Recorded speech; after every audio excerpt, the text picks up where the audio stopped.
The source of this evil must be found before its dark presence consumes the world. Consumes me. Strange clues. A trail of dark magic. A tangled web of insanity. But the knots are unraveling. Those who once protected the world now fly on blood-stained wings. They've led me here, to this consecrated ground, to this madness.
I have entered an accursed plane,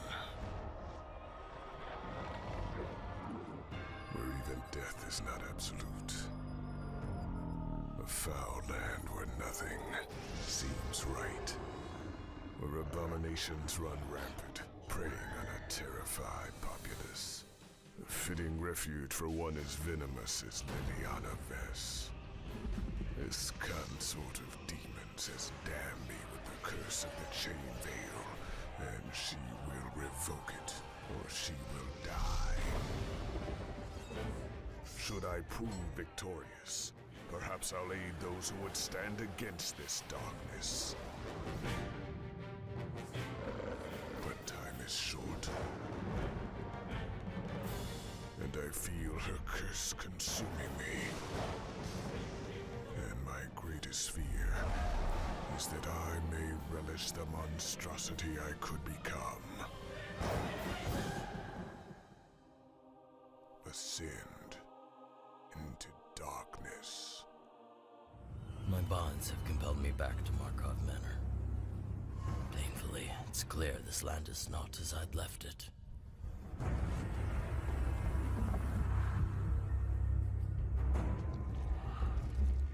Thraben's wall has been breached.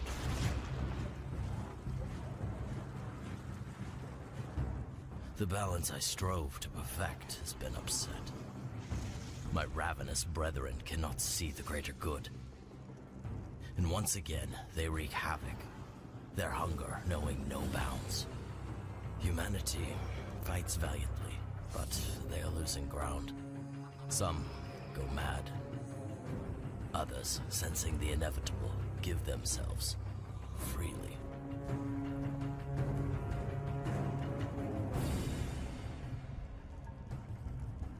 And once the shadows claim the last of them, my kind shall turn on itself. Where is she whom I created, my guardian of order? Avacyn, my angel, what has befallen you? I will find you, and those who block me will answer to my sword.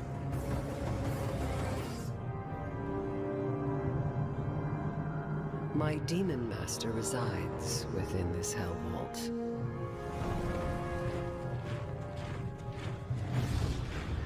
I cannot shatter it outright, but I can cast a spell that will make an unwitting fool the agent of its destruction. Such as Thalia. You, Cathar. Save this shiny rock, or save the lives of your fellow warriors. How predictable. Grizzlebrand, the demon I seek to remove my curse. Avacyn! With Avacyn restored, my interests now lie elsewhere. Legions of angels have been given a renewed sense of purpose, and clearly, strength is returning to our people. Archmages are again wielding their divine power. Hey, what's up guys? It is time to start another stream. Hope everybody had a good week. I got some good news to share later on today when we have some more viewers on. Welcome Same KH and the Ifing Soros. Appreciate you guys being around. Let me see, the shadow cam here is a bit blurry. I wonder if I can fix that at all. Doubt it. Oh, I hate how it turns autofocus on, but there we go. Got the shadow cam up. Glad it's in the same spot. Am I gonna win one of the games tonight? I sure as heck hope so. Alright, standard event. Sound. There we are. Get our deck picked, which is the adventure deck. This deck does not include the that Clover spell, or the Clover enchantment. I was trying to go through all of the mythic lists that I could, and only one ran the Lucky Clover, whereas every, well, 5 of the other lists were all the same. Well, same other than the sideboard, but since I'm playing best of 1 at the moment, I'm not really in the market for the sideboard, so we're fine there. Once upon a time, sure. Hopefully we don't play too much Golos. I'm not really sure I've got the cards to really do well against Golos. I do have the Legion's End in my current hand, but who knows how long that will really fend off the Golos deck.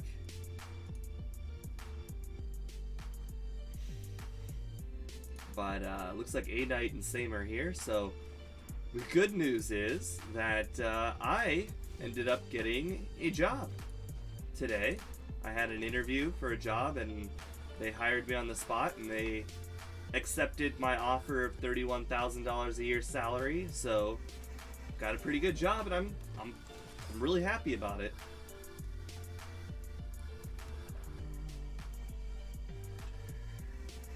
Alright.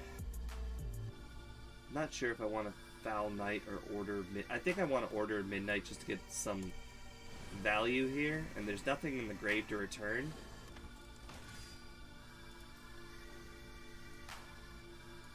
So I'm pretty excited, starting tomorrow actually, and not Monday.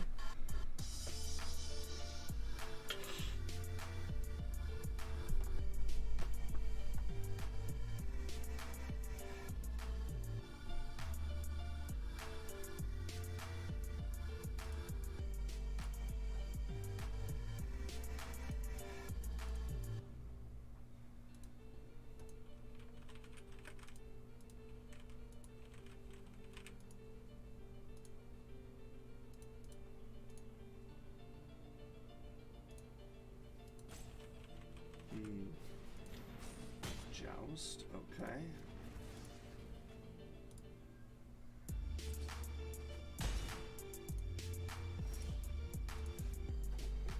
Okay, well, so I can do several things here, but I think we're just gonna go ahead and order Midnight our Innkeeper back onto the board. Next turn we've got our Questing Beast.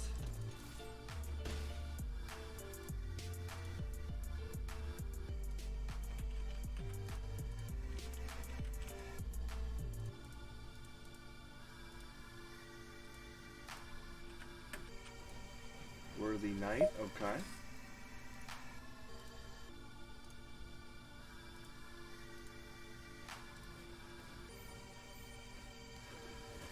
Oh, I haven't seen Sprouting Renewal being used in ages. Really ages. I mean, so long. So Worthy Knight creates a 1/1 human. I'm not really worried about the humans at all, thanks to the Legion's End. Also Finality, but Finality doesn't really do a lot for me, and this is a 3/3, which makes our Questing Beast a little bit less good, but we do have the Inspiring Veteran. I think here I'm just gonna go with the Lovestruck Beast, both the effects on the Lovestruck Beast, and get an extra card thanks to our Innkeeper. I think I might be able to outrace him here. I should probably take a look at the deck list that I ended up putting on Aetherhub just to make sure if I have Swordmaster or not. Oh, I forgot. I need to put the microphone over here toward my face. I'm sure it wasn't very loud at all. There we go. Hopefully that's a bit better.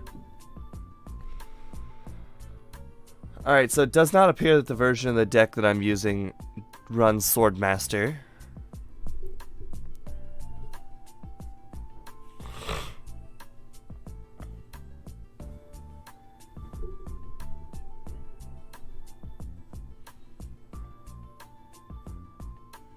I'm sure the opponent's got a lot of decision making to do because this isn't the greatest position for him.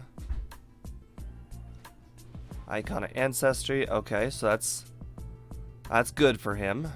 He gets to pick Knight, make a small bigger.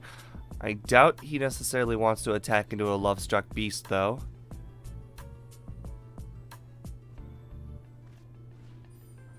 Okay. That was a pretty good turn actually for him. Alright, I think we have gotten to the point where we are going to want to use Legion's End on that Inspiring Veteran. It's starting to become problematic here, so let's go ahead and do that.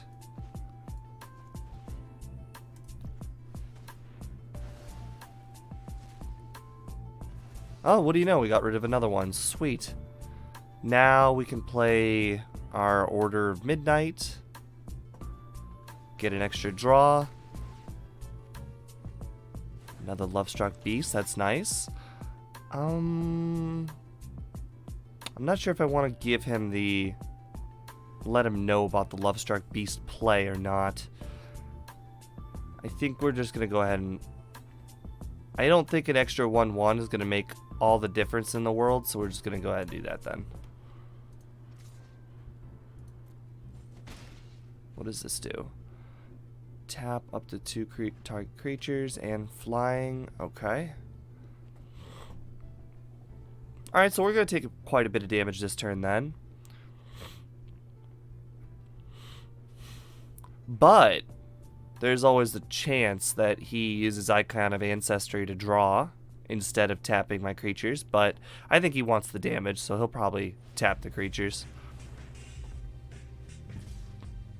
I think we're just going to go ahead and take the 9.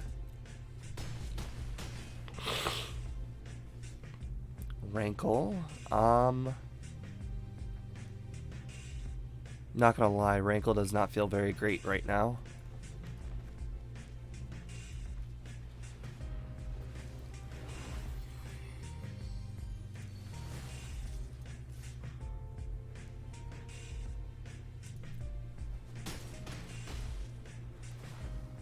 Alright, so each player sacrifices a creature.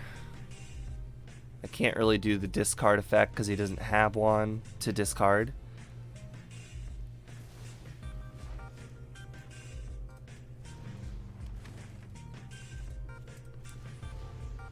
Alright, I think the Foulmire Knight is actually a pretty good blocker in this case. Unless he has another tap 2 target creatures, which he played the land early. We should be alright, especially since we have lethal in the air.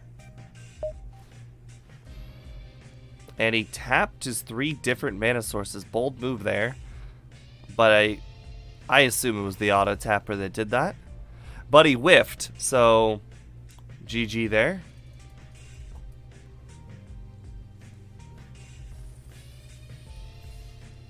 So far so good. I really do like the looks of this deck, and I hope it performs well.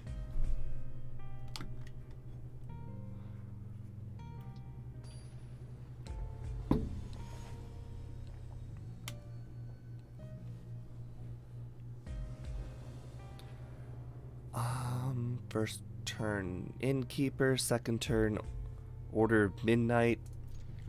Well, depending on what our opponent drops. It might be an Order of Midnight, it might be a Lovestruck Beast. Actually, I think we're probably going to have to go through Lovestruck Beast. Yeah.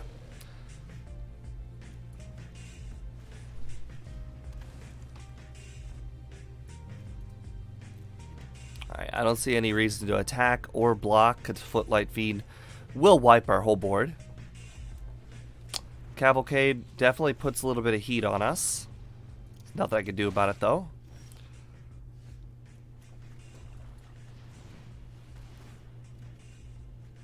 Nice Questing Beast there. Generally, in a Cavalcade deck, Questing Beast goes through unblocked, which is really good for me. Chandra! Great. Okay, well, that's a bit of a bummer. Alright, well, I guess Innkeeper has probably outlived its usefulness. I'm sure he'll kill it.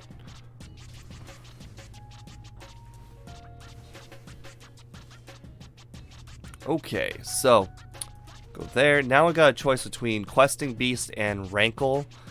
I think we're going to want to make our opponent discard, and we've got another, haste source on the board. So we're probably just going to go with the Rankle here, because he's probably going to want to kill the Rankle, knowing that he'll probably lose cards each turn.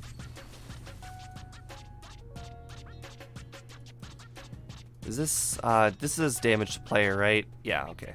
So it is worth over-committing to Chandra a little bit. Alright, so let's go ahead and go with that discard. I don't necessarily need Paradise Druid anymore, and if I did, I do have the Order of Midnight to get it back.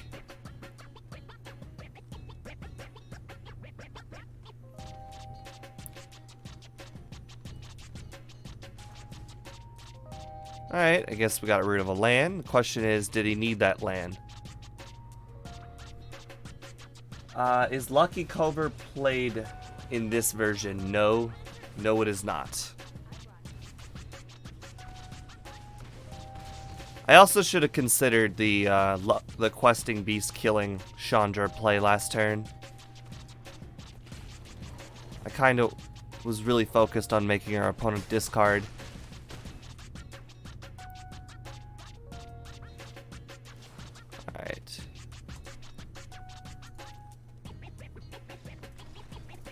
Okay, that works for me. But I think this deck, this like version, which is the more popular version, the Lucky Clover had one list on the mythic lists. I think this one, it runs the Paradise Druid, the Rankle, and the Questing Beast, which don't necessarily give it enough adventure cards to make the Lucky Clover, for the most part, worth it. So, oh yeah, you're right. I could have used the -1. I gotta tell you, that's the second time I've made that mistake. Thanks for pointing out, guys, because I don't know why I keep doing that. I generally forget that Rankle can make players lose 1 life. I usually just think, oh, let's not give them an extra card, and that's usually the deterrent for me, and then it's probably a stupid idea. I don't have the early game, I don't have the late game, but I might be able to draw that with the Temple of Malady and the Fabled Passage. So I'm going to keep it, but it's probably a mistake to keep this, considering we don't have any of our like early drops, and it looks like our opponent is mono red. So yeah, this is bad. That is not going to do it. I mean, if we were able to get the Great Henge out, that would be fantastic, but I don't think that's going to be happening. Also, I think we'll probably have to be playing Murderous Rider for the creature side, just for the life gain, because at this rate we're going to be losing life at a pretty rapid pace, and paying 2 life just does not seem worth it. If our opponent plays a Chandra, I think we're probably just dead. Alright, Grim Initiate definitely keeps me in the game.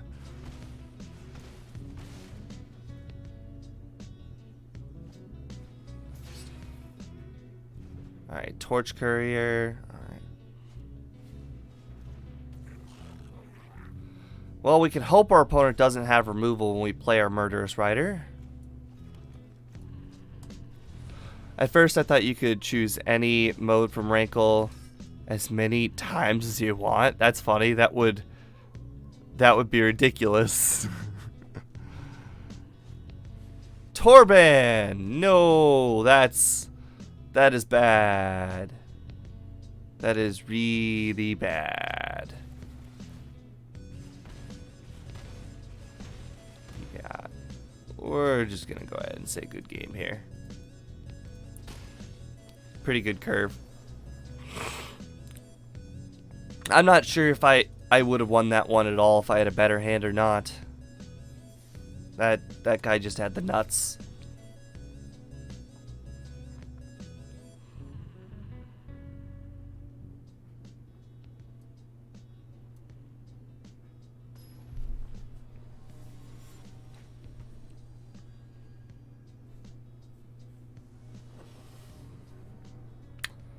Alright, this one's definitely a lot better than the last game. We got 1, 2, 3 on curve. Although we would have to pay for the curve, obviously, with the Overgrown Tomb on turn 2. But we'll see if it comes down to that.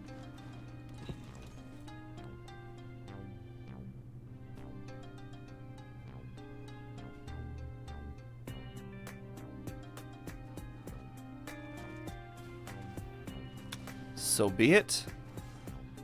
Guess there's no reason to order, well, I guess there is theoretically a reason to order Midnight, but we missed our land drop. Odds are this is probably a control deck, so I can order Midnight, but the question is, can I play Innkeeper and order Midnight next turn? And that just doesn't look possible. Unless I top deck a land, and I'm not really sure I feel comfortable letting the game go down to a top deck.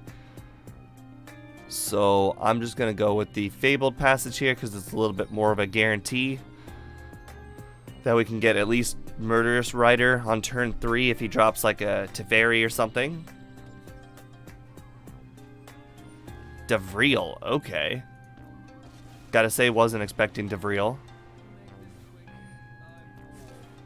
At this point, it doesn't really look like a creature deck, so I'm probably not going to be needing Legion's End.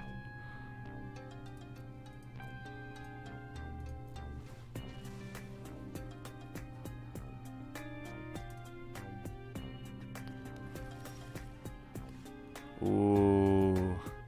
So, at the expense of drawing a card, I could theoretically go Innkeeper and Order of Midnight. No, I think we're just going to go with the play that we decided to go with last turn. Just get rid of it now. God, I hate doing that. I hate doing that. Alright. I don't know why, but I feel like I'm used to the kicker, and that was a really, really bad play on my side. I actually feel a little bit embarrassed about that.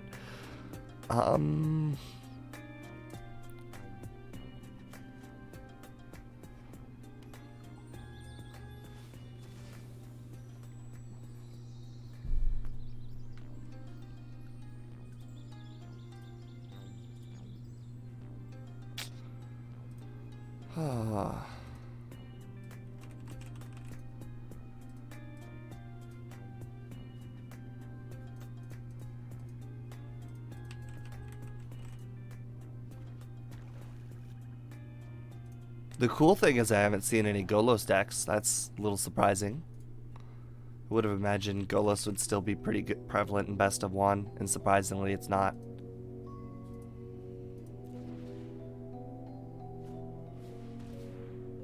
Great. Just great. Now we really need to get a land. And now that play that I mentioned previously has become a misplay. I don't think our opponent's going to Devreal. Well, let's be honest, he probably will. So I could do Innkeeper, Order of Midnight to get a draw, or I could just go ahead and get our other Innkeeper and try to get a double draw next turn. If he has removal, so be it.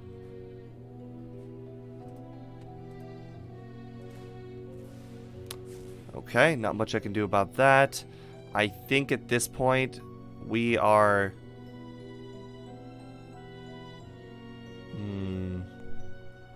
Well... Lovestruck Beast. Problem is, without Lovestruck Beast, our second Innkeeper just isn't that... Oh, you know what? Actually, we could Order Midnight. It's worth it. Double Innkeeper next turn off of an Order of Midnight. It does feel better than keeping Lovestruck Beast. And now it doesn't matter. Now we need to get a land. Get rid of that Narset.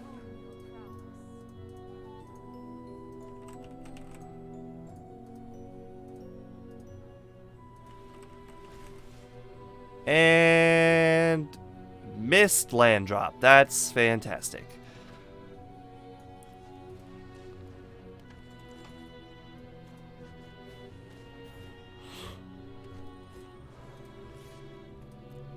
And our opponent appears that he's going to be getting the Liliana minus next turn.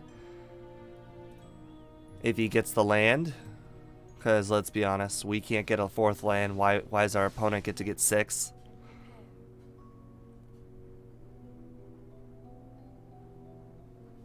Ooh, he's eyeing my creatures. That's not a good sign. Alright, Kaya Orzhov. Okay, that's not terrible, actually.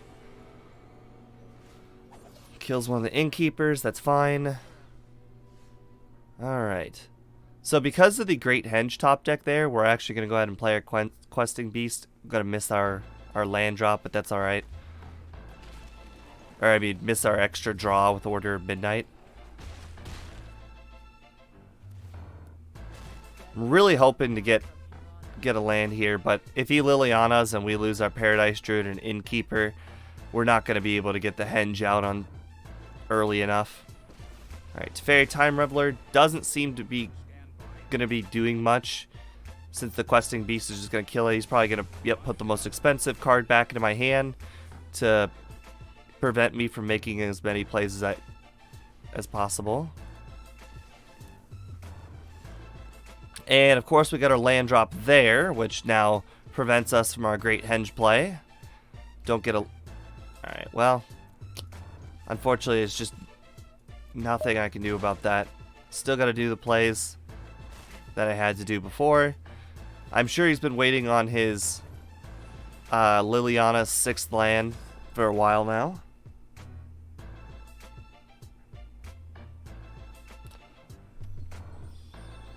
There's his 6th land that he needed. Question is, does he still want a Liliana -2? Which would put us back into land top deck required. And that makes our Great Henge more expensive, so that screws us over just as much.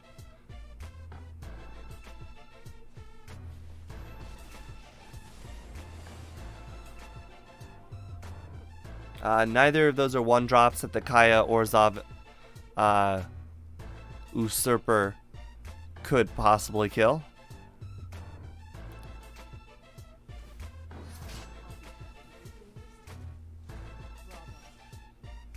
Nice, nice.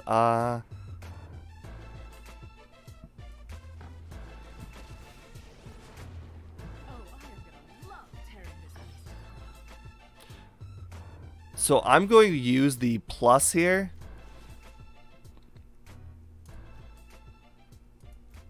Because he's going to be dropping the Liliana next turn.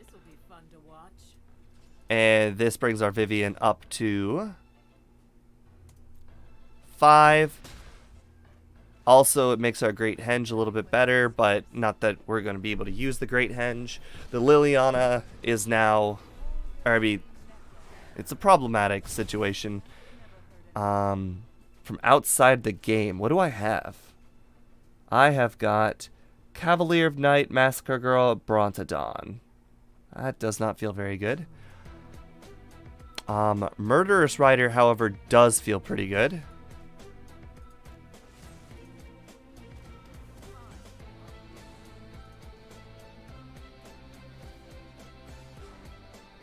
Alright, let's see what we can get next turn. Narset prevents us from draws, but drawing is not really our biggest concern at the moment. Now, him getting extra draws is, of course, one of our concerns, but can't do anything about that. So I could have it do damage equal to the Planeswalker, prevent him from getting an extra free draw, which I think is exactly what I want to do.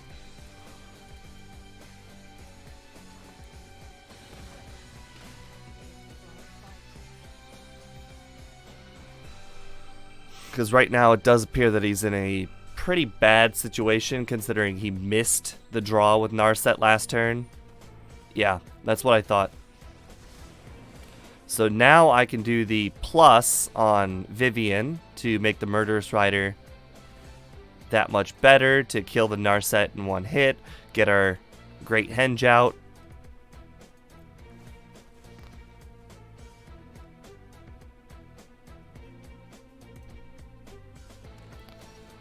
Alright, we got another Murderous Rider, which is great for that Liliana that he's got.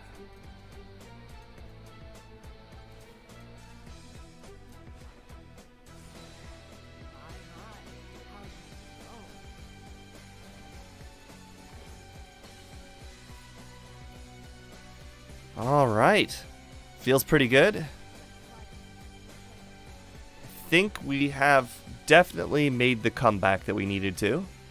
The Vivian Arcbow Ranger being the biggest reason for our comeback.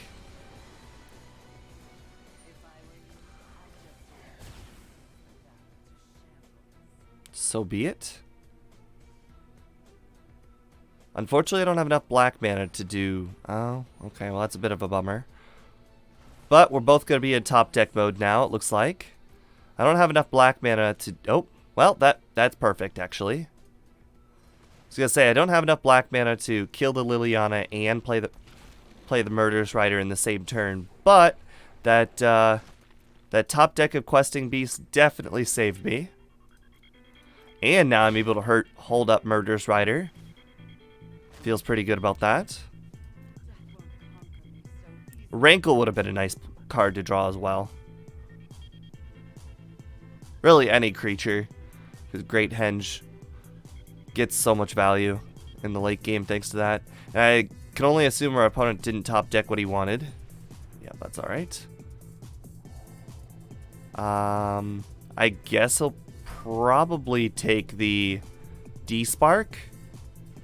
Yep, there it is, the D-Spark. Also, weird thing is he tapped his Castle Vantress. Oh, it tapped his Castle Vantress because he wouldn't have had enough to use the Scry. Okay, that makes sense.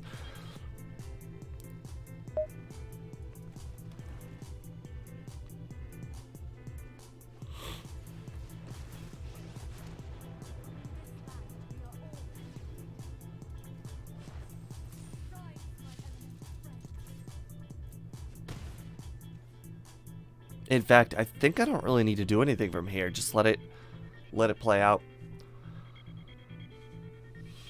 The Nisa and the creatures that I'm going to be getting is just too much value for him to keep up with. Alright, that's what I thought.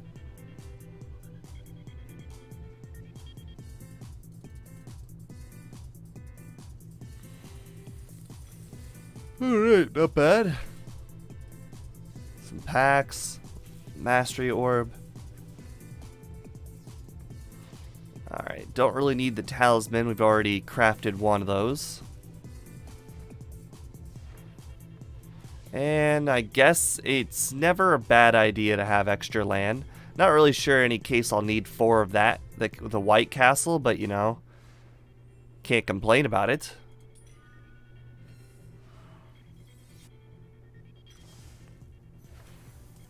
So my theory behind it is I wanted to get the Great Henge alternative art. Lovestruck Beast also seemed pretty good. And at the time when I first committed to the green tree, Yorvo also seemed pretty good, but Yorvo is now kind of left standard. But the black tree I've already kind of committed to because of Foulmire Knight, Ayara, Murderous Rider, and Rankle. Like just everything on from here is just good. So the black tree definitely seems better than the green tree in hindsight. A lot more playable cards over there.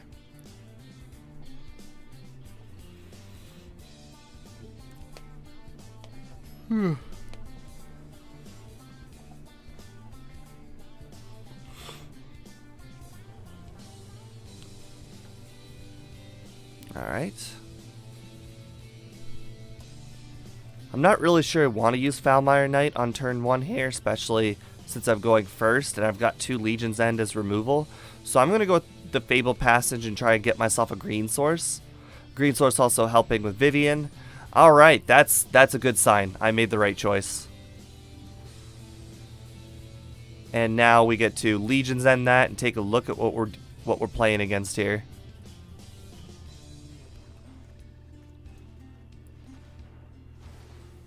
Also, Foulmire Knight for just a 1/1 Death Toucher seems pretty good now. Legion's End again feels pretty good.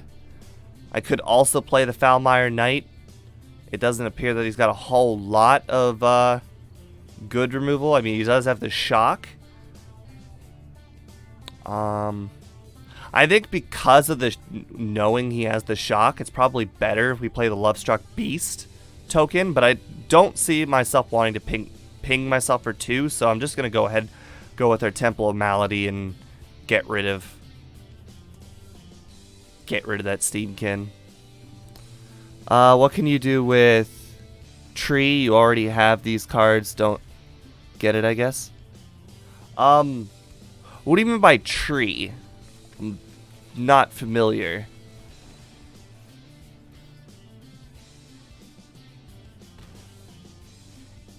Questing Beast.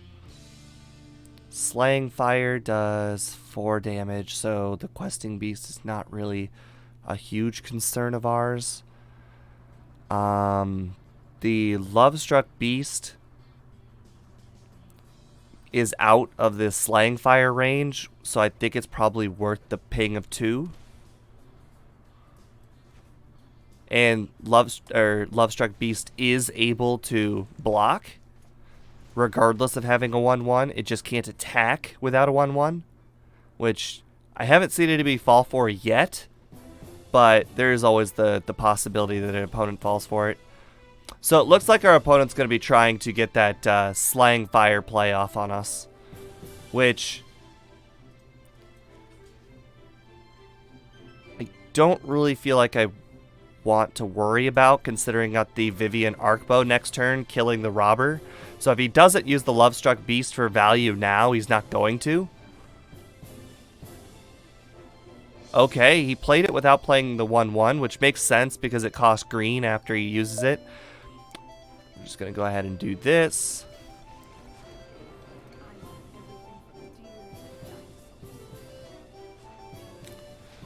Alright, so there is a lot of 1/1s in our opponent's deck, the Scorched Bitter being one of them, so it is still possible that our opponent gets to attack with his Lovestruck Beast at some point. Wow, talk about overkill right there. Alright, so we're going to ping ourselves so that we can play the Foulmire Knight and then Questing Beast. Get the maximized amount of damage that I can here. And even if our opponent does get a... Okay, yep. That's fine. I honestly expected that. Torban, that's alright. We've got our Murderous Rider.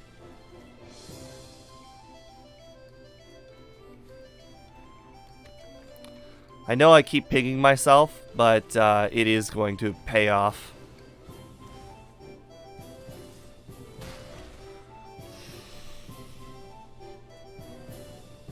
Just knowing that he's been holding on to Experimental Frenzy this entire time does make me feel kind of good about the situation. Rankle, nice. Make our opponent discard.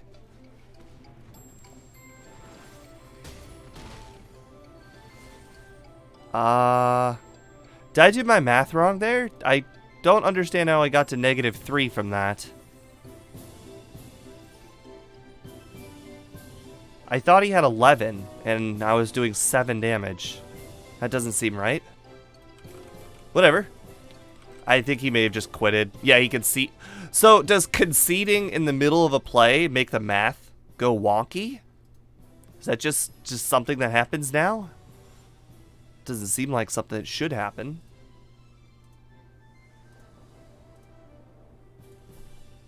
Alright, I'm going first. It's not the greatest hand, but I think it's playable thanks to our Temple of Maladies. But that may be a big if on playable. Guess we'll just have to wait and see. I can't really pass up an opportunity to go first with a Legion's End and a Great Henge. The Great Henge offering so much value in the late game.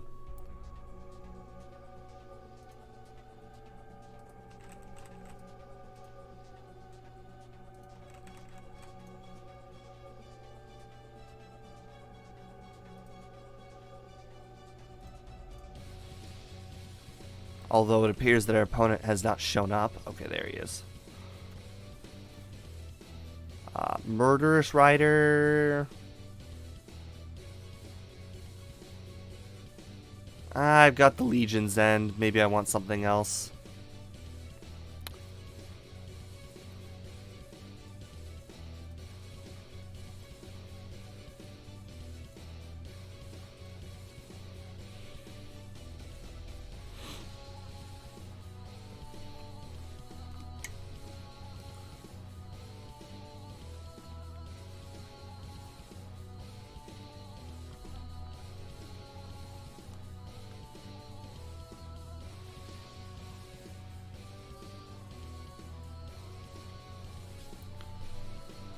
Alright, well, our opponent's going to be one of those types. I actually kind of hope he quits here, because he's just so slow. It bothers me how slow he's playing.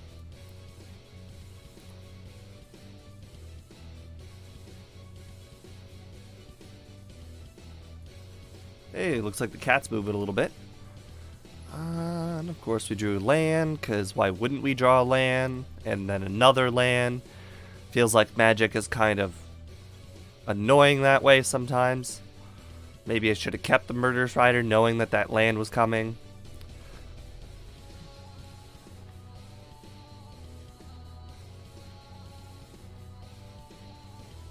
More land, because why don't we need more land here? We're the aggro deck. Why wouldn't we need more land? I hate this because we're probably gonna draw more and more land, because once you started drawing land, you're never gonna stop drawing land, and it's so bothersome.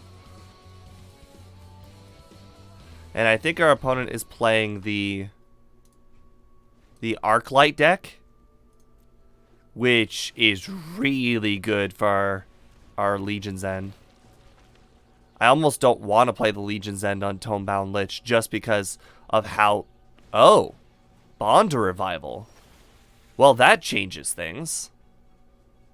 That changes things by a lot.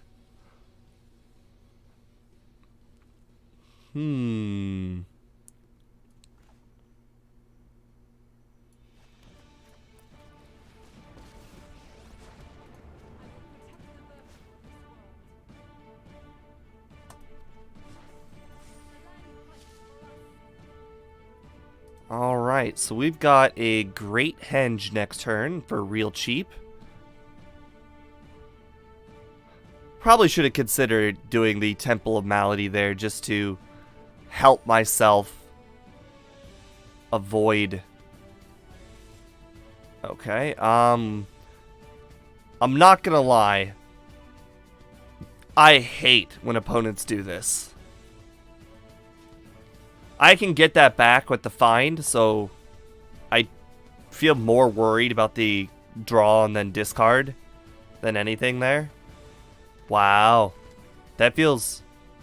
Oh yeah, that's a 3-drop. I can't Legion's End that even if I wanted to. Okay.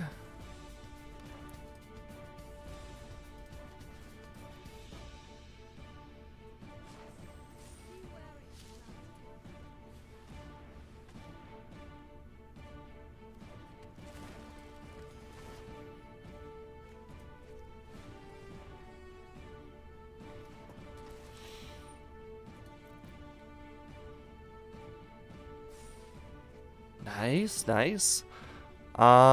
Innkeeper for 1 feels bad.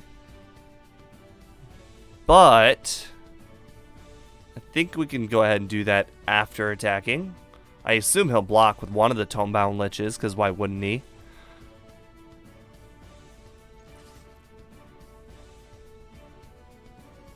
Oh, okay, well, I'm not doing any damage, but I might be able to get one of his Liches. Alright, so be it. I won't.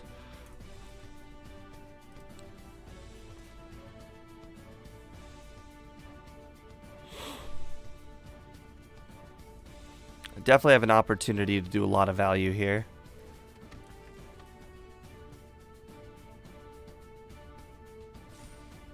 Another Nisa, okay.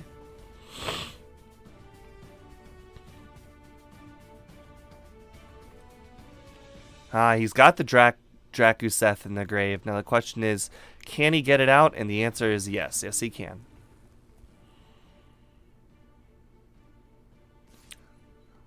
Gotta say, that feels really bad, but whatever.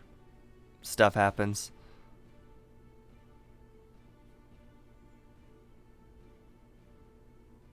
Basically board wiping me here. Feels bad, man. Feels bad. And our opponent's a dick about it. That's great.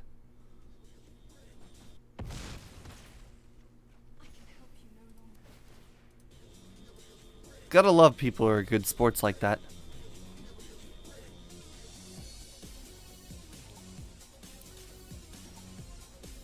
Lovestruck Beast.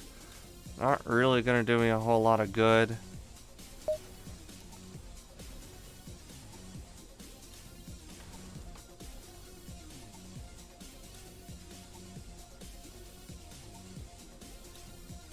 Oh, he's good gaming me already. Wow.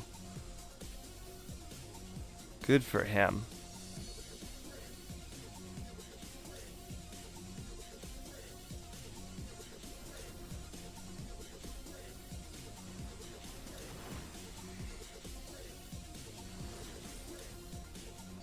I probably should have considered the Love-Struck Beast there, because the 1/1 counter on Love-Struck Beast would have made him a little bit better, but oh well. Not much I can do about that now.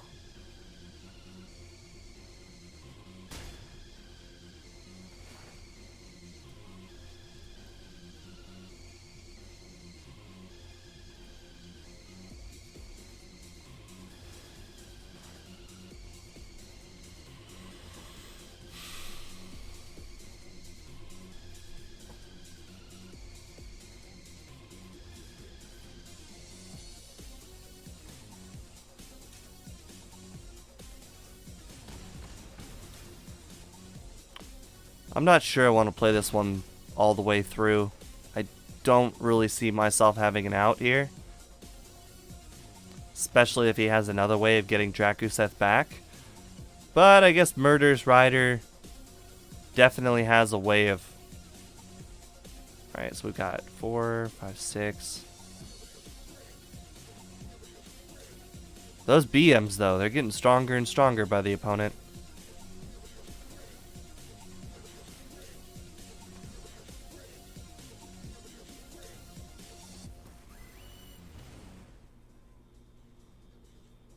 And I could play Love-Struck Beast and see. Oh my god, he keeps on. Jeez, this guy has never heard of manners before.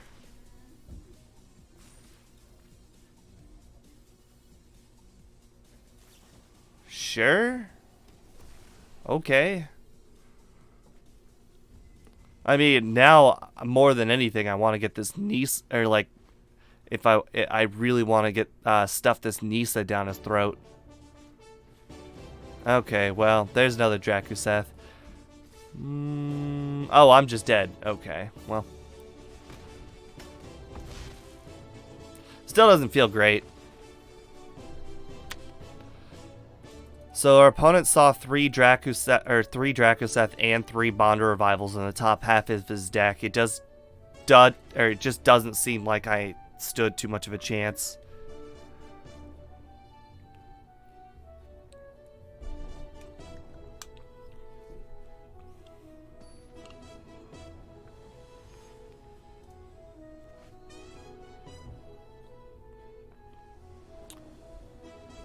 Hey, Shadow.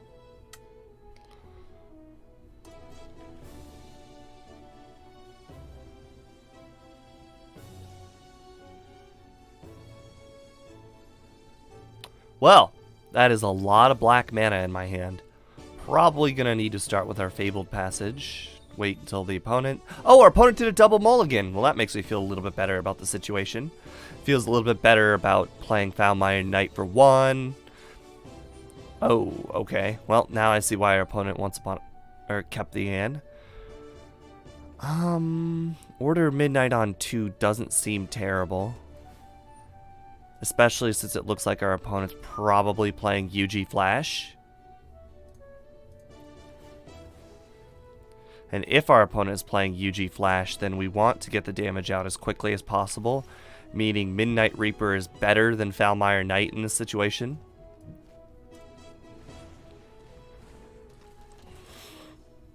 Or Order Midnight, not Midnight Reaper.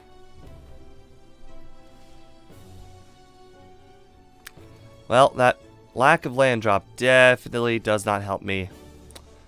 Makes this double mulligan a little bit better for him.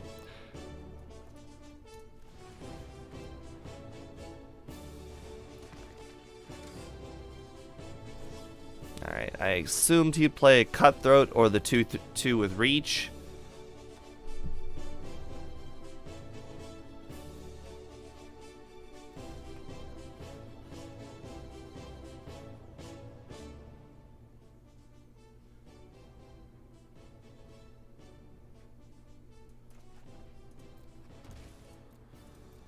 If you're wondering why I paid the life there, I think he might play the 2/2 with Reach, and therefore the Murderous Rider seems like the best play to go with.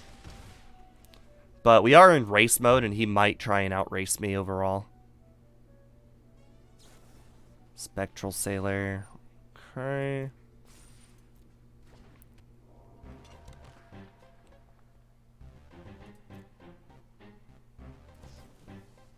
Okay.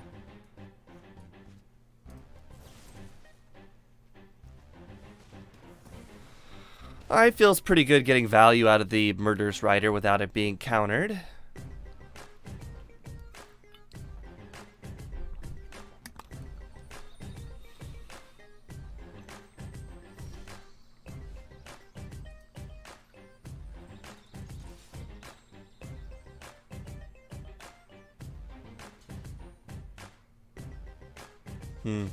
Can't see why my opponent would make that trade unless he's got the 4/4 with the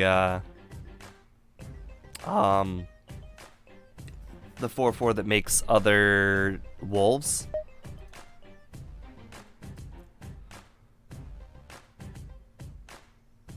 Yeah, I guess I just have to go with the Midnight Reaper. Doesn't feel like I want to, but I think I have to. If he makes the wolf, so be it. I can't do anything about it.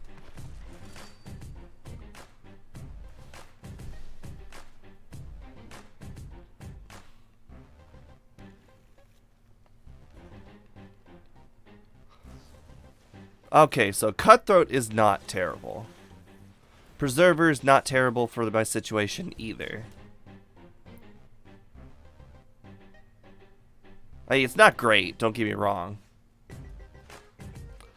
The Preserver definitely can get bigger on command, assuming he hastes in another, or flashes in another creature. But we're still going to go ahead and put in the Order of Midnight because we can get it back with our Find Finality. The Find Finalities have definitely been clogging up our hand lately. Does not, for the most part, doesn't really seem worth it.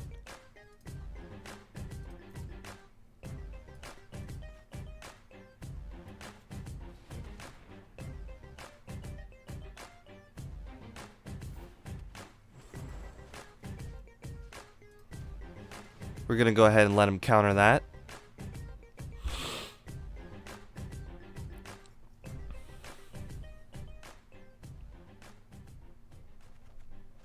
Alright, well that probably means the wolf is coming. Okay, not a wolf, but still pretty problematic card nonetheless. Question is, can I get Nissa or Vivian out next turn? That would be the difference maker in this game.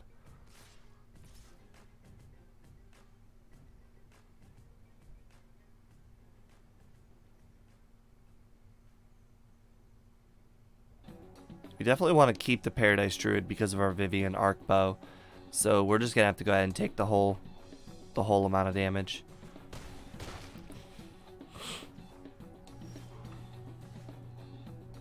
Alright, I was really hoping to draw a land, that way I could Vivian Arc Bow the Foulmire Knight. Oh, you know what? I could still do that, actually.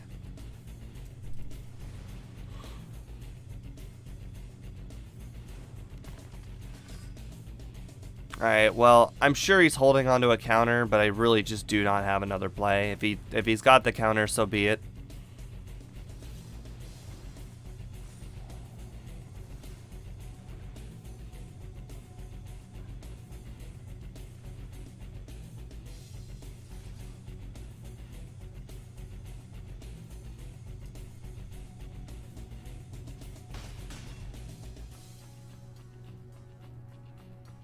I think I might be dead here. I'm not really totally certain. I know he's got 7 damage available to him, and there's no... there could be a Spectral Sailor, which could make him win off of the Wildborn Preserver. But we're blocking the 4/4 Preserver nonetheless, if he offers the trade.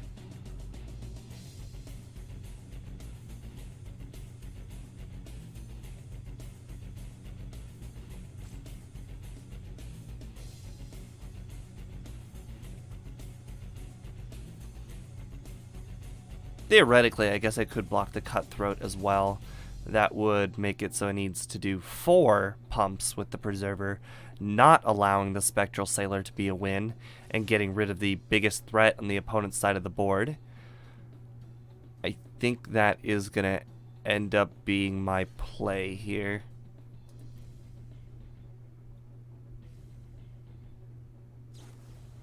Ah, so he did have the Spectral Sailor. That would have been GG. a land also would have been GG. So we definitely made the right choice here. Pretty proud of that.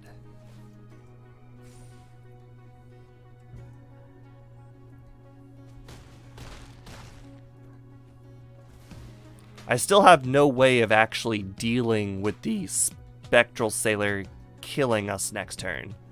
So maybe a win or like a small victory there, but it's still... Oh, the Murderous Rider will gain us life. The question is, how many chump blockers can I make?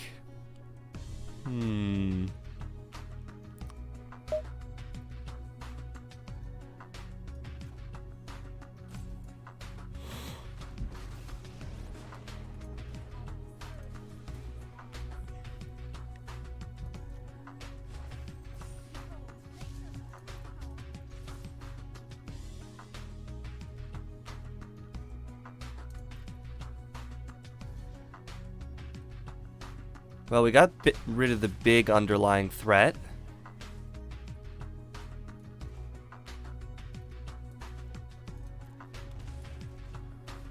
And we gained just enough life to get us jump blockers.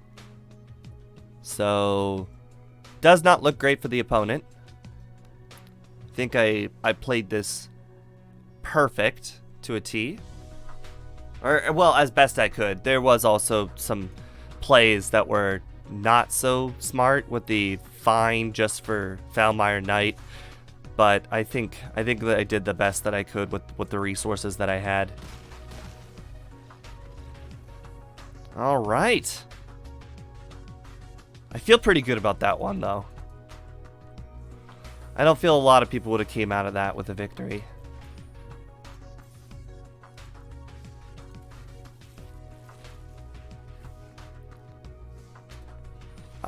Return of the Wild Speaker, kind of crap, but whatever. Can't complain about free cards too much. All right, so we are at 5-2. Hopefully we can get our second rare. That's what we're really looking for there, is to get 2 rares. The extra 200 gold is cool and all, but not 100% necessary.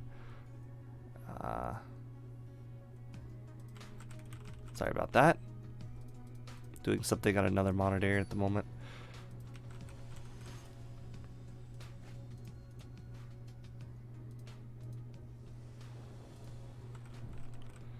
Okay, well, talk about all late game, literally 0 early game, and going second.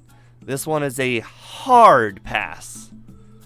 I couldn't play this hand, no matter how slow our opponent was playing.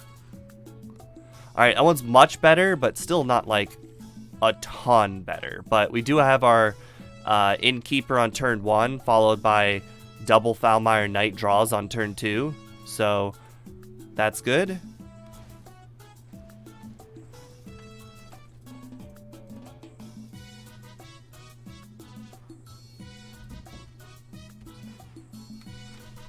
Nice, nice.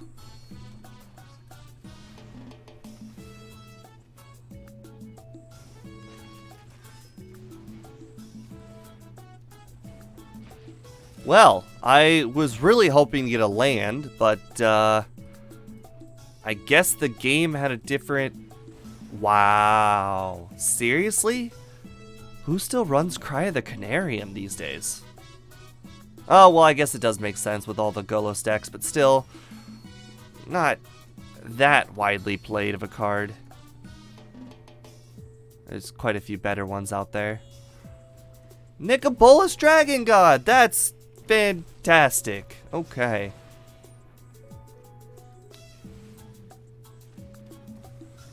Well, I don't think we're going to be needing Legion's End.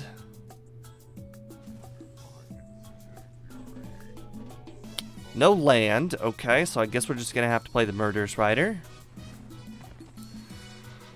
Really hope we can still manage to come back on this one, but it does not appear that we will because of our missing lands. Fires of Invention does not feel good for me.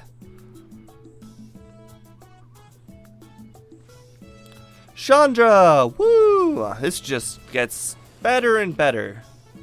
If he at least does the minus onto our Murderous Rider, which he does, we have a chance of killing it with our Questing Beast with a land top deck, but as the game definitely wants to insist on screwing us over and over again, there is just no opportunity to get that land.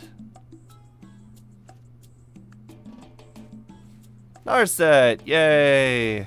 Now my Innkeeper and the Murderous Rider play is now ruined next turn. Not that I was really considering it with Questing Beast in our hand, but... Oh, great! Liliana! This one just got so much better. 4 damage will not kill Liliana either, so... This is just dead. Yeah, and don't even get the land to give us an option of coming back. Feels good about that. Can't imagine that situation would have gone any worse, really. Alright, so we start out with a 5 and 3. I'm going to go ahead and update this on my Excel spreadsheet. Today's date is 10/17. I guess we're going to call this Golgari Adventure 2 and 1. There we are. Alright, looks like we're probably going to have another time to do a second, but does not appear that we'll have time to do a third. I guess the deck is a little bit slower than we originally anticipated.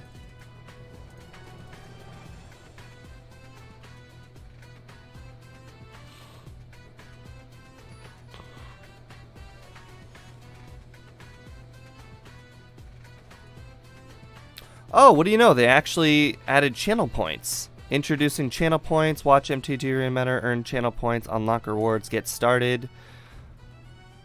Hold on a second. See, highlight my message. Unlock a random sub emote. Send a message in sub only mode. Choose an emote to unlock. Modify a single emote. Okay, cool, cool. Thank you, Supaja, for the host. I appreciate that.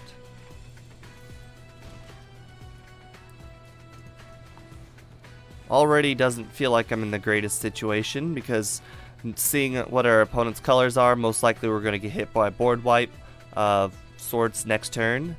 No, not this turn, but the turn after that with a Clarion.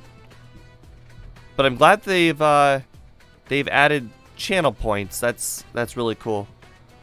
We don't have a turn 3 play, so going Temple of Malady feels good, but we'll do that after attacking.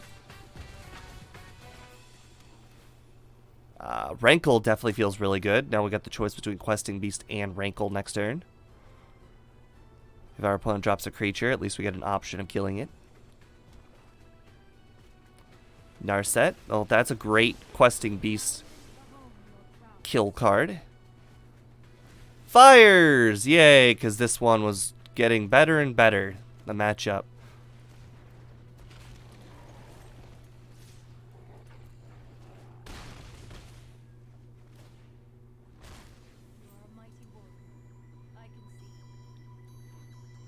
Well, he's got the mana for fires. That definitely sucks. And Bedevil, okay. Well, at least it's not an exile. We are able to get it back with Fine Finality, but I don't really want to get it back with Fine Finality at the moment. I'm going to go ahead and just play our Rankle. And I'm definitely going to consider making our opponent discard, because I don't see a point in our extra swamp here.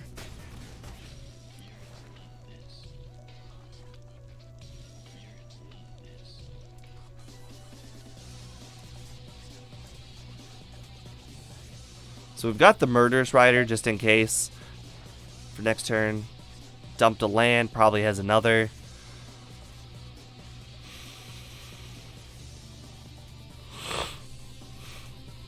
But giving Fires of Invention extra cards just doesn't seem good. Oh, nice. Nice. Okay. And not nice.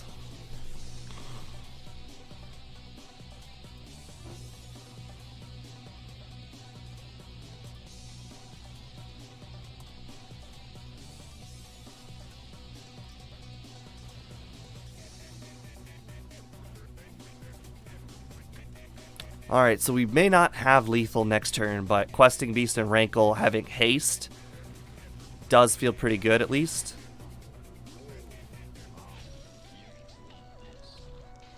That brings Nickabolus up to 5, so...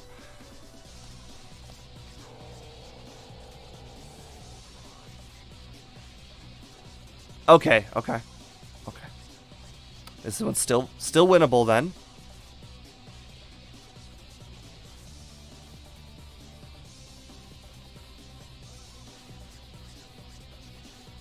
You already played 2 cards this turn.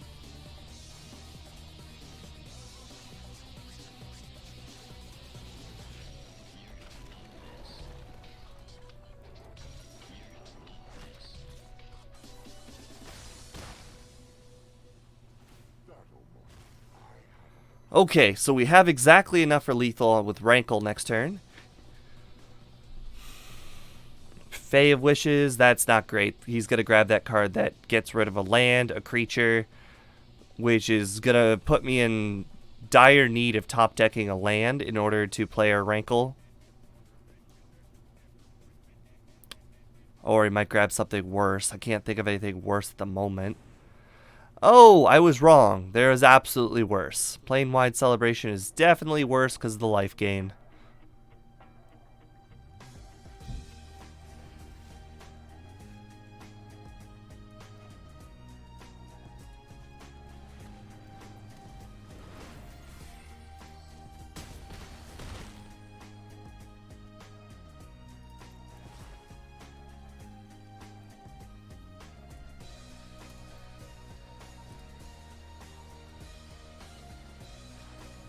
Thought Eraser, alright. Not a terrible card to get rid of.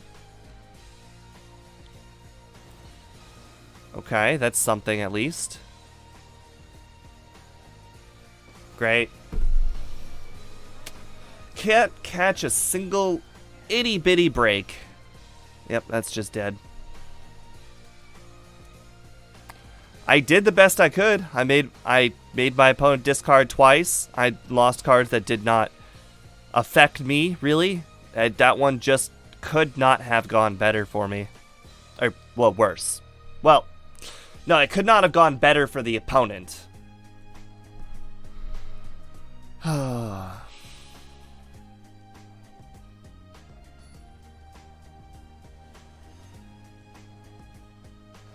definitely played against this guy before. Recognize his name.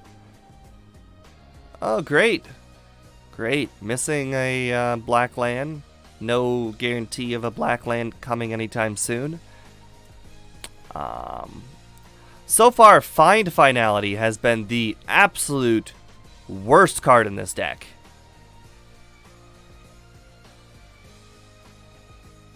Still not really sure what our opponent's playing. If he's playing UG, I would want the Foulmire Knight. If he's playing... well, I think I might just want the Foulmire Knight. There's definitely a lot of avenues I can go with here. I don't think I necessarily want him to know about the Lovestruck Beast just yet. Okay.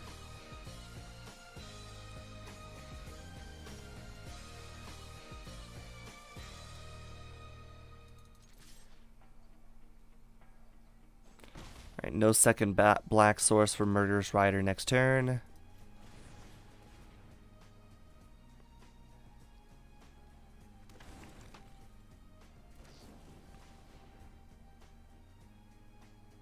I'm sort of interested to see what our opponent is playing here.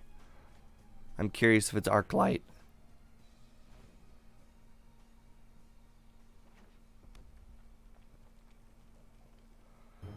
So I can play the Lovestruck Beast next turn. Winged Words, okay. That gives me more of an idea that it might be Arclight. The Lovestruck Beast play definitely seems the best now, thanks to that top deck of Great Henge. Just so much cheaper of a Great Henge now. It does appear that I'm able to play it immediately, but so be it.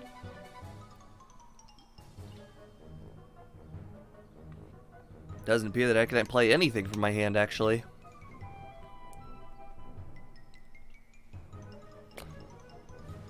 Electro Dominance for 2? Okay. So be it.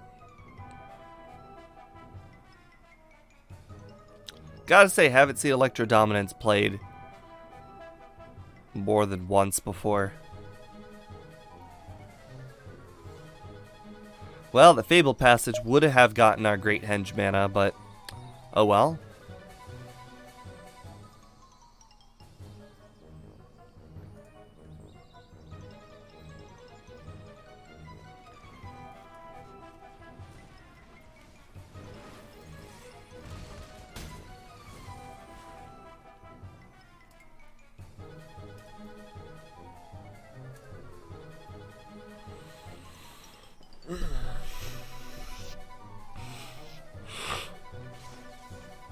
Oh, well, that seems to be more beneficial to him than to me. Alright, Improbable Alliance. Okay. Got Lovestruck Beast in the grave so far.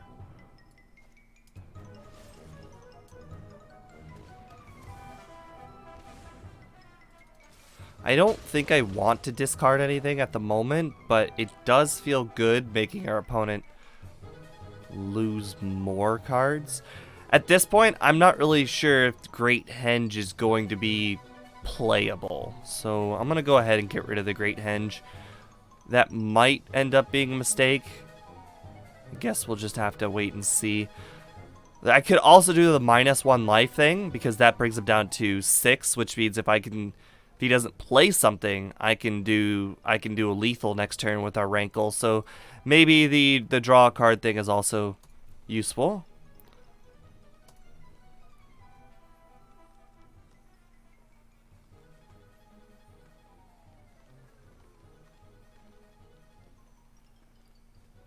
For a second, I just thought I gave him a freebie with the Improbable Alliance, but this would actually be his first draw of the turn, not the second. Alright, so Falmire Knight. That's not a terrible top deck, actually.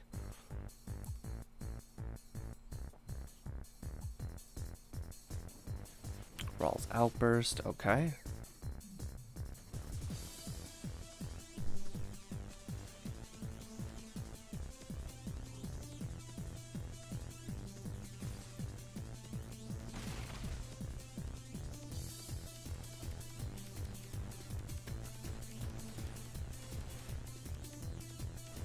Pretty good.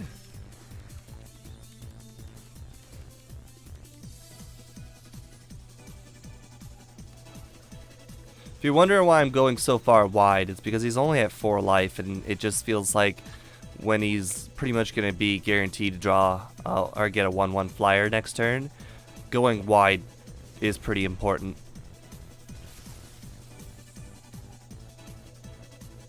But I think I may have this. Okay, I definitely have this.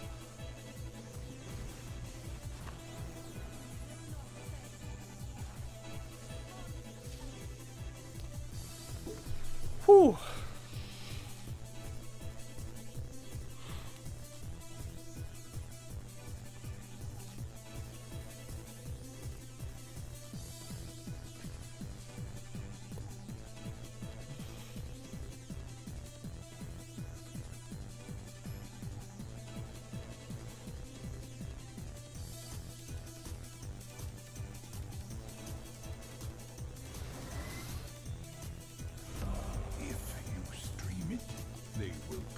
Appreciate the follow there, Silver Knight.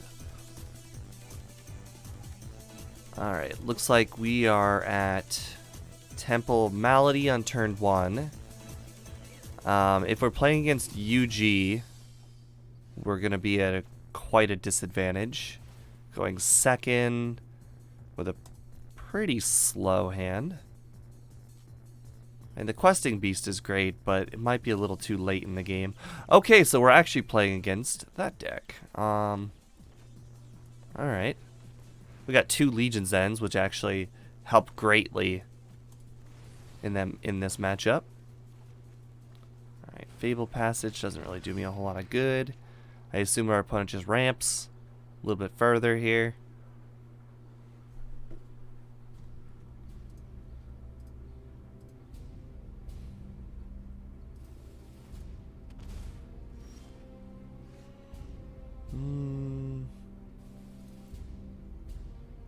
I'm a little curious why he paid for that. I'm also a little curious why Watery Grave is in the deck.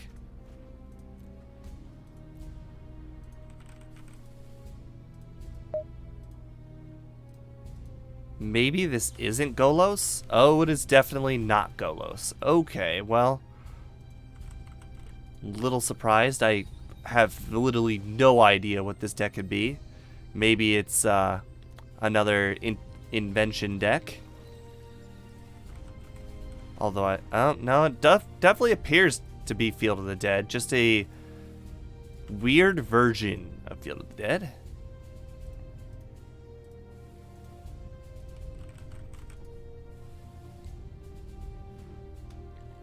Alright, well, he's got all the colors for Field of the Dead.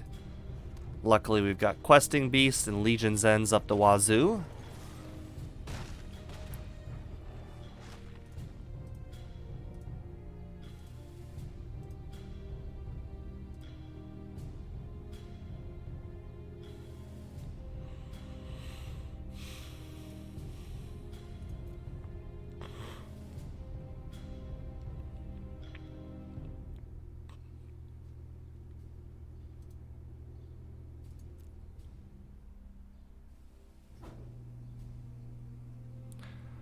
I assume he doesn't already have Field of the Dead, otherwise he probably would have played it by now.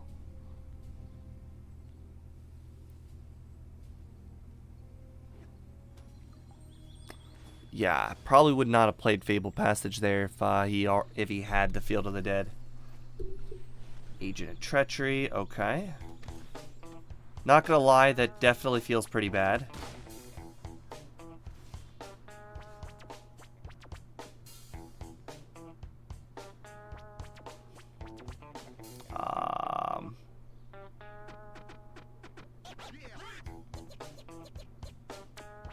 There's definitely a few plays that I can do here, but I don't really want to do them. But being at 11 life, not really sure how many choices I have. The Order of Midnight into Innkeeper. Alright, that just feels like the best play, actually.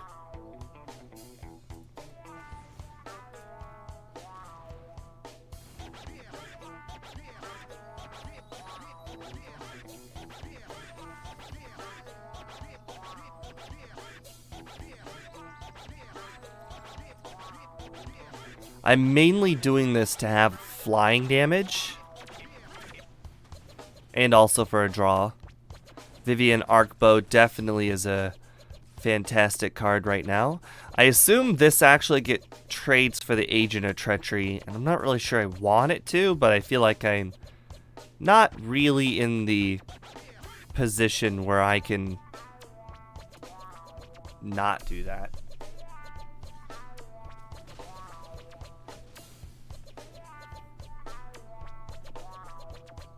So next turn I got Vivian Arcbow.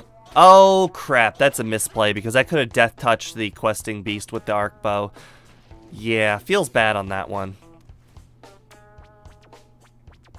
Okay. This is actually getting a lot worse.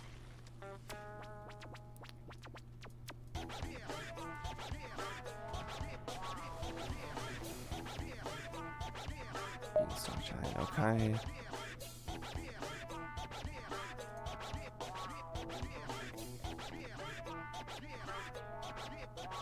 Just the Foul Knight. Yeah, unfortunately that seems to be the only play because of our Vivian Arcbow. That was a big misplay. I should have been able to. Okay, Murderous Rider definitely helps the situation a little bit. Oh boy. Taking 4 every turn off that Questing Beast is problematic, but not being able to stop the Golos either is also problematic.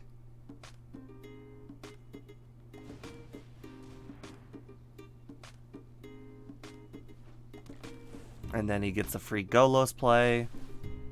I think we're toast. I mean, I of course do have the Legion's End, but I don't really have the land to be playing Legion's End. I could do Murder's Rider and Legion's End, I guess. It doesn't put me in the strongest situation.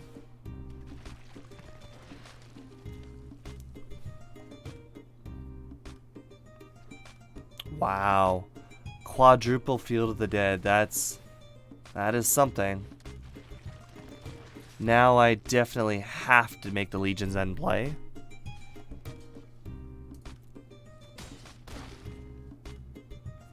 But I gotta tell you, it's still kind of the end of the world.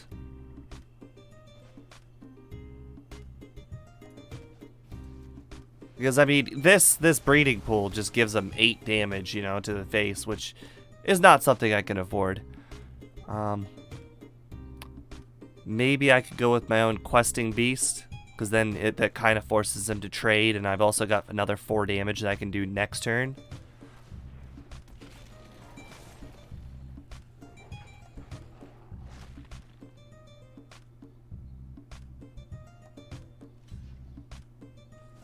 But I'm just kind of dead, aren't I? I can't manage to do 6 damage before he does 8 to me. Because obviously he can play this and play this. Of course, well, no, that's just dead. That is super dead.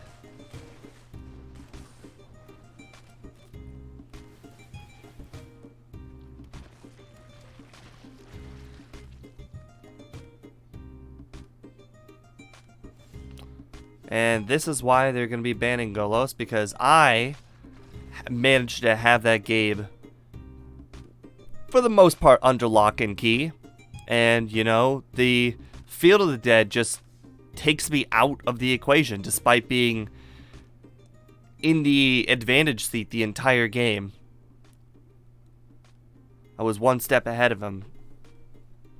Of course, I did make that one misplay with the Foulmire Knight, but that probably wouldn't have made a difference overall in the end situation. Just having 4 copies of Field of the Dead in the top half of the deck is just too much for me to handle.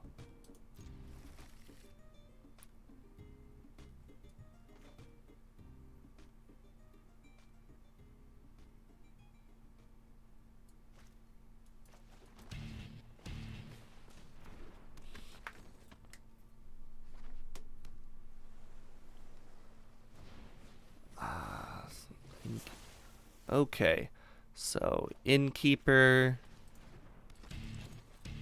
followed by Temple, or actually I could do Lovestruck Beast, and that way I can pay for the Lovestruck Beast next turn by paying life with the Overgrown Tomb.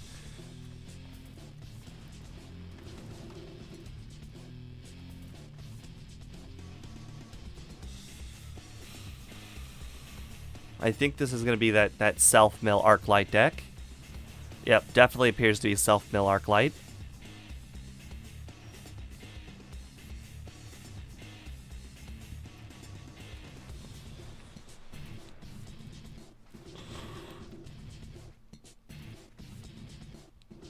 Both of those are great draws, but not having an immediate 4th land option is pretty bad, considering I've got 2 4-drops and can't play them.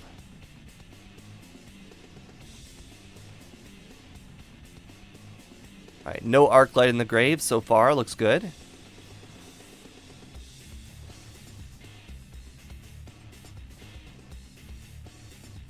No top deck of land, unfortunately.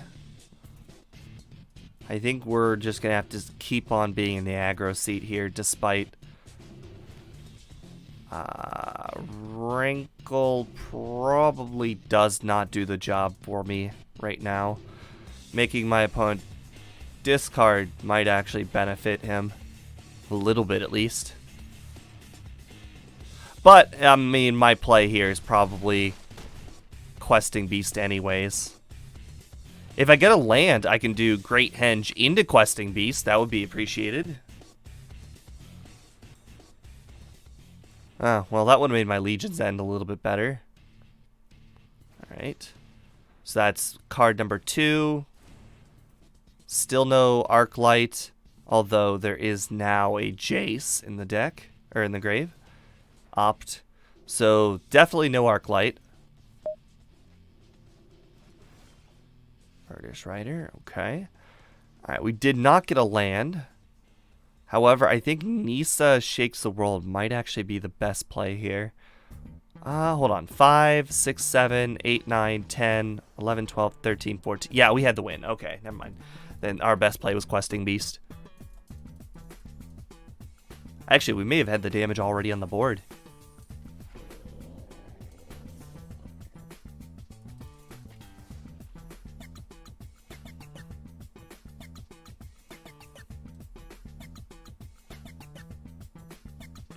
Very quiet day today.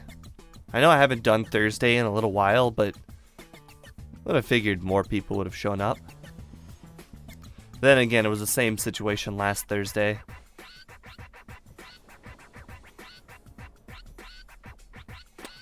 Alright, turn 1 Innkeeper, followed by a turn 2 nothing. Actually, the Temple of Malady might be the better starting play here, because then I could go Innkeeper into Foulmire Knight next turn. Whereas if I just play the Innkeeper, I have nothing. Right, I don't need a second black source right now. And the Innkeeper might get me into that better card. Not really sure what our opponent's playing at the moment.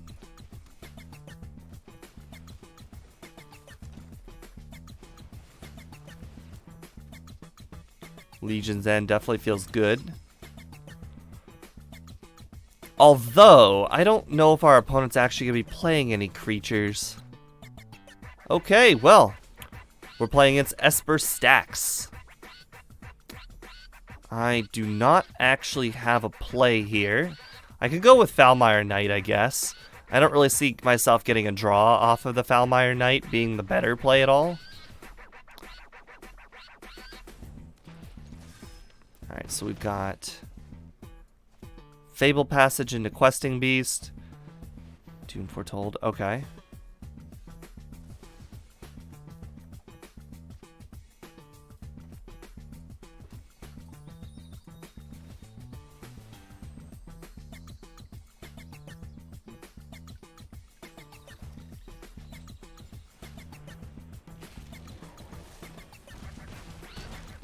At this point, the Innkeeper might actually be a better sack than Foulmire Knight, just because I don't have any adventure cards in my hand. And at least the Foulmire Knight trades for anything he blocks with. If he blocks with anything. Alright, Murderous Rider, so be it.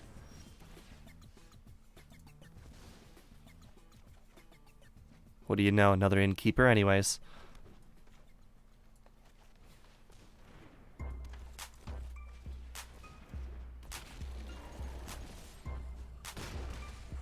Kinda wish I could discard instead. I really don't need the Legion's End or Paradise Druid at the moment. The Vivian is really nice here, giving trample and an extra +2. But Oath of Kaya obviously sucks for me.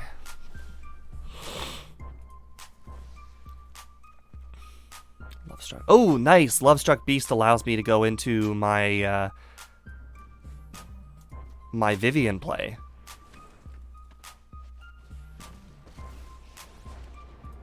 Close your eyes and listen to the sounds of the wild.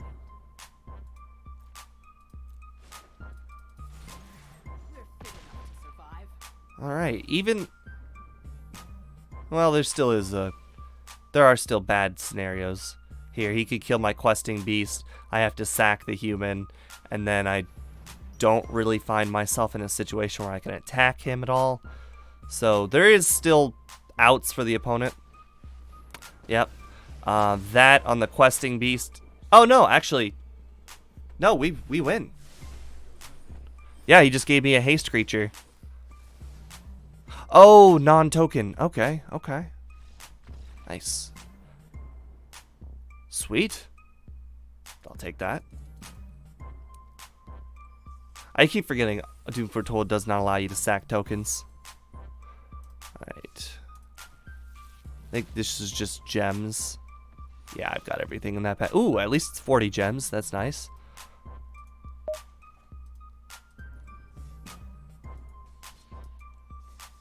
Three, two. Hopefully we get our entry fee back at least.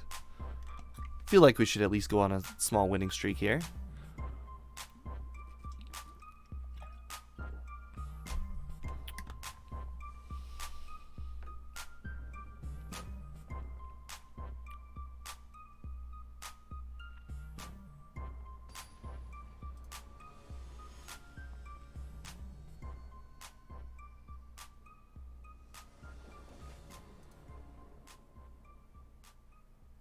It's been a really slow day in chat. I should really advertise more that I'm streaming on Thursday. Again.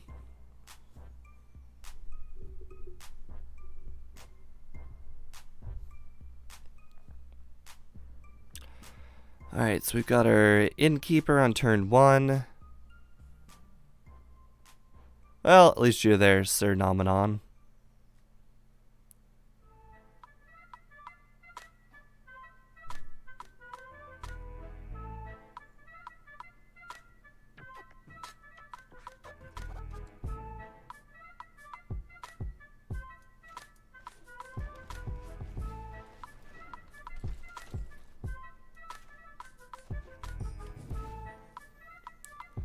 Alright. Don't really have a clue what our opponent is playing as of now. Think I'm gonna go with the Paradise Druid here because I want to go into Questing Beast as soon as possible.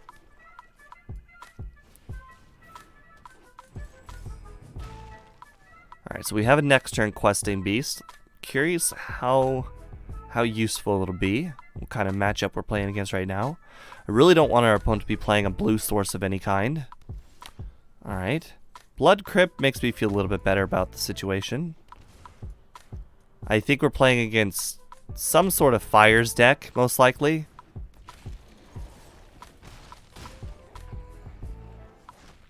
But it could also be a Adventure deck. Oh, no, it's just a Rakdos deck. I'm not sure why green is in there, but whatever. Let's see. Do I take the damage? I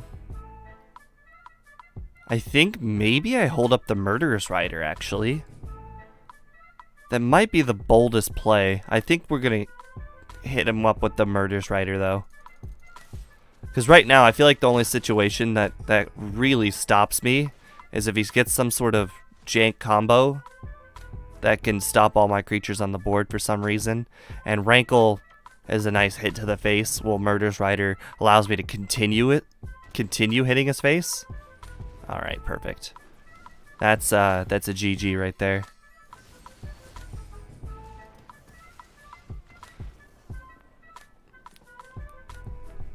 And it was a very fast game, actually.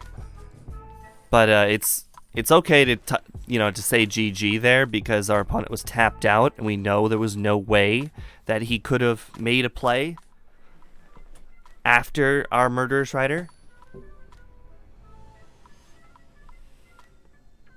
Not like there's too many 0 mana interactions outside of turn 1. Alright, so we got Innkeeper turn 1, Foulmire Knight turn 2. Lovestruck Beast and Foulmire Knight turn 3. I like it. Looks like we'll be playing Field of the Dead here, going second. We are not favored right now. Not in the slightest. And he's paying the life, so he's definitely got what he needs to at least ramp up one more land here. Don't have a lot of direct damage in this build.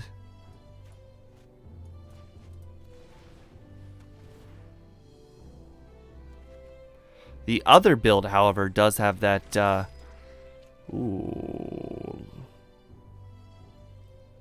How greedy would that be to play the other innkeeper? You know what? We're probably not going to be able to attack in the near future, so probably better to go with the innkeeper.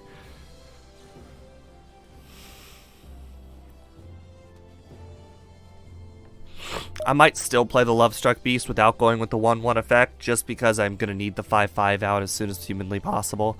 The circuitous route there feels really bad for me,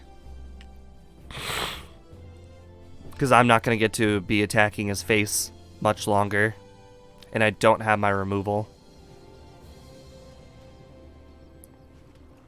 I mean, I have the finality, but I don't really want to finality myself. That just kind of feels bad.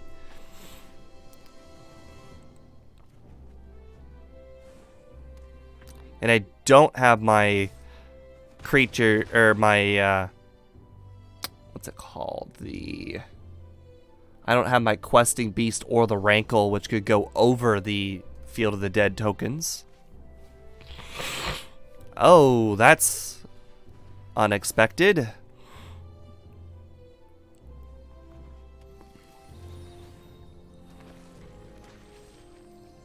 Great.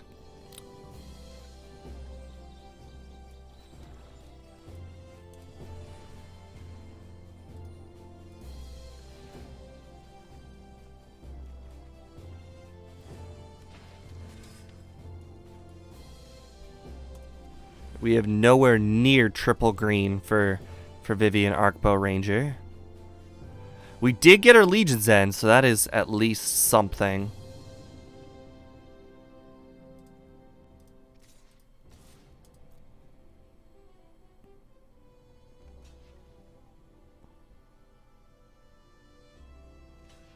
Interesting. I guess he's got another Golos in hand, most likely, if he's going to be offering that kind of trade.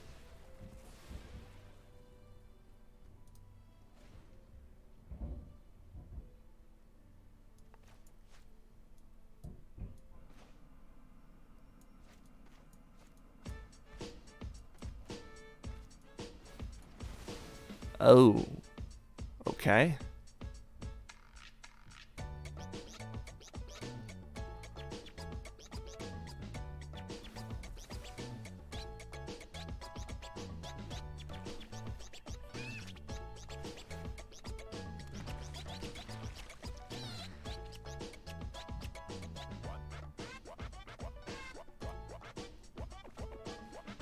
Oh, there's the Hydra Crisis. It makes my Legion's End target maybe different. Probably not. Probably still going to want to hit some zombies with them. Although I'm not sure 4 zombies is enough zombies.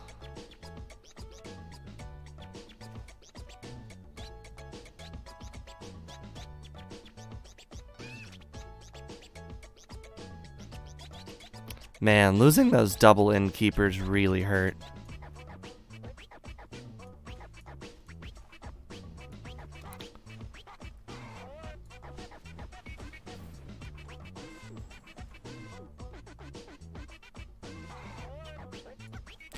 Yeah, I don't see any way out of this one, unfortunately.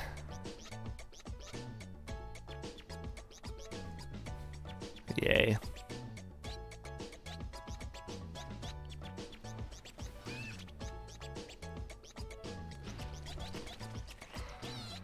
Another game where I seem to be doing quite well, kind of screwed over by, well, Golos.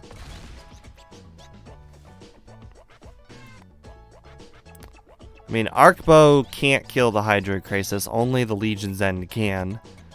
And I don't want to use the Legion's End. Don't really see my way of...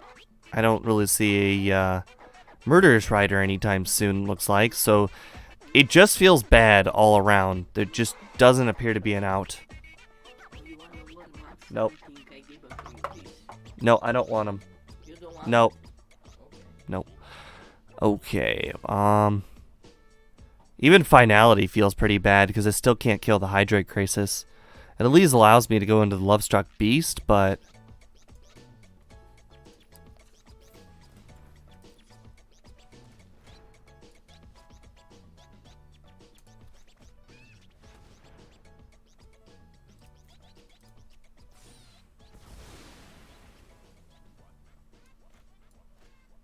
But I guess I got the Legion's End now, so there's that. Probably don't need a second copy. I need 7/7 Lovestruck Beast is cool. At least it allows me to use my arc bow without having to use the Legion's End on Hydroid Crisis. And I got triple green now. Oh, Fave Wishes. Alright, great. So, just as we were starting to turn things around again, immediately going to lose. Ethereal Absolution is going to do us in. No reason to continue playing that one out. So, I think 3-3 is what I managed to achieve. No, 4-3. Okay, so we got our entry fee back. Well, there is a reason why Golos is like 50% of the meta right now. It's just because the deck wins. We were definitely controlling the opponent in those Golos games to the point where our opponent was basically in top deck mode because our opponent had 1 to 2 cards at the point where he started to take control of the game. Those one card being Hydroid Crisis and Golos, which ended up getting right back into those games. The Hydroid Crisis allowing him to fill up his hand in one game, and the Golos allowing him to get free extra cards the following turn, as well as Field of the Dead. So it just doesn't feel like I was in a position to be winning those games at any point after they... Well, I was winning until they got, those last cards, which could have been a top deck, could have been holding on to it after all of the ramp. I don't really know. Probably holding on to it, but either way, it just doesn't feel great. Golos just does not open up the meta to a whole bunch of other decks. I'm trying to play things that aren't Golos since I've already played Golos twice now, but it feels hard because Golos is so much of the meta, and every time you play against Golos, you are not favored by any means. Even with the Gruul aggro, which has probably got one of the best matchups. Oh, you know what I should play next time? I should play UW Flyers. UW Flyers is actually pretty good against Golos, but it's not so good against the rest of the meta. Actually, no, it's still pretty bad against Golos, because now I think about it, unless you get a Seraph Skyblade, you still kind of die to the Golos board wipes.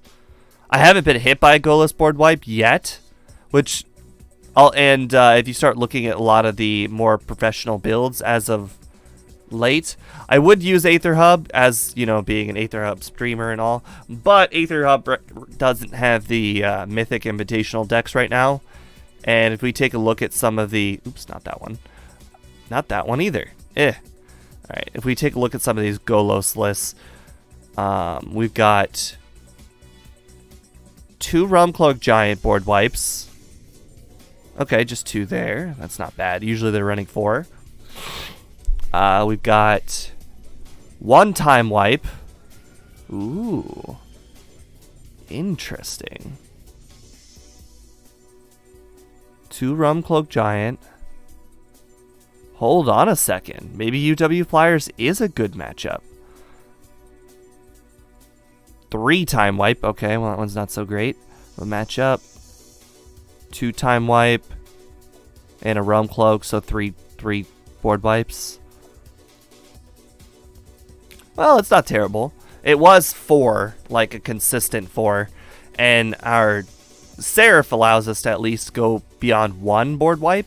But the cool thing about this deck is it just beats up the opponent quick enough and unblockable enough to where we can theoretically win consistently against Golos, but consistently is definitely a tough word because there's plenty of situations where you don't get double white for Tomik, you don't get the Brazen Burrower blues, you start with like 2 or 3 Tranquil Coves, so consistency is not this deck's strong suit, but it still does well against Golos, at least in my testing so far.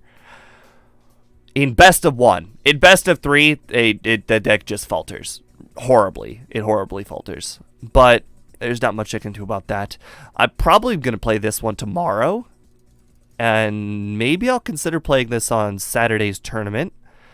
Anyways, I've used almost 2 hours, so I think we're just going to go ahead and call it a day. And let's go ahead and see if there's somebody on Team Aether in which I can raid. There is not. Alright, so that's just it then. Thank you guys for hanging around. I appreciate it. We will see you tomorrow, and hopefully you guys know about our 10K tourney. Might as well show that off, actually. Oh, wait, hold on. Log out. Log in. Alright, so if you guys aren't already aware, we are doing a 10K tourney this week, currently up to only 28 participants, but the participants jumps up nearly triple the day of the tournament because we allow you to, we don't accept anybody until the last second in order to select your deck, and a lot of people don't want to share their decks. Not that anybody sees their deck other than me. I can see your deck. I don't really care to see your deck, but last second changes based on the meta that you see at that time of the week. Plus, you know, the Mythic Invitational decks, people might want to see those, take a good look at what they think is going to be doing well at that point of time. So I think we'll probably have upwards to 75 to 100 people by the time the tournament actually begins. But thank you guys for sticking around. I highly appreciate it, and we're going to be calling it a day. See you tomorrow.